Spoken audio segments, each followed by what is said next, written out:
Hello friends, चला तर मग आपण आता काजूविषयी माहिती जाणून घेऊया. एक, सुक्या मेव्यामध्ये काजूचे स्थान सर्वात श्रेष्ठ आहे. काजूचे झाड आंब्याच्या झाडाप्रमाणे नेहमी हिरवेगार असते. 2, काजूच्या झाडाचे फळ कोमल व चमकदार असते. हे फळ पिकल्यावर पिवळ्या व लाल रंगाचे असते. या फळाच्या पुढे त्याची बी चिकटलेली असते. या बीलाच काजू असे म्हणतात. 3, काजूमध्ये पांढरे व काळे असे 2 प्रकार असतात. सुका मेवा म्हणून काजू, द्राक्ष एकत्र करून खाल्ले जातात. ते अत्यंत स्वादिष्ट व आबालवृद्धांना आवडणारे असतात.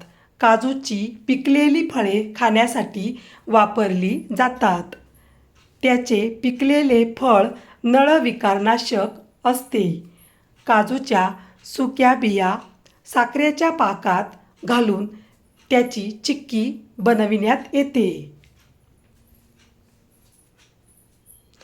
4, काजूचे फळ तुरट, मधुर, लघु व धातुवर्धक असते. ते वायू, कफ, गोळा उदार रोग, ताप, कृमी, व्रण, अग्निमाद्य, कोडं, संग्रहणी, मूळव्याध व पोट फुगणे हे विकार दूर करते.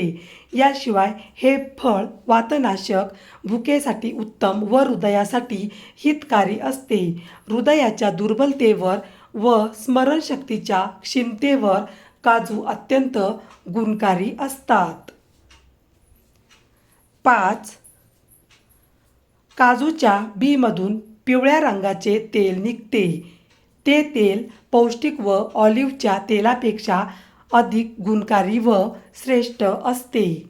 6, थंडीमध्ये भल्या पहाटे रिकाम्या पोटी 2 ते 3 तोळे काजू खाऊ घालून वर मध चाटण्यास द्यावा, म्हणजे बुद्धिशक्तीत व स्मरणशक्तीत वाढ होते.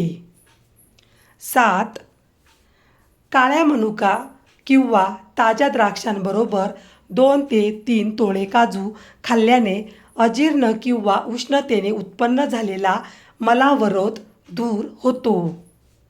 8, काजूचे तेल त्वचेवरील चामखिळ्यांवर चोळल्याने फायदा होतो.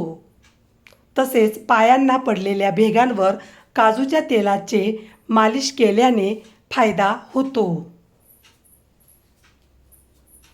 9, काजूच्या बीमध्ये व तिच्या तेलात प्रोटीन आणि जीवनसत्व बी पुष्कळ प्रमाणात असते. तसेच काजूतील प्रोटीन शरीरात खूपच लवकर पचते. व्हिडिओ पूर्ण बघितल्याबद्दल खूप खूप धन्यवाद. चला तर मग पुन्हा भेटूया अशाच नवीन व्हिडिओमध्ये. तोपर्यंत बाय बाय.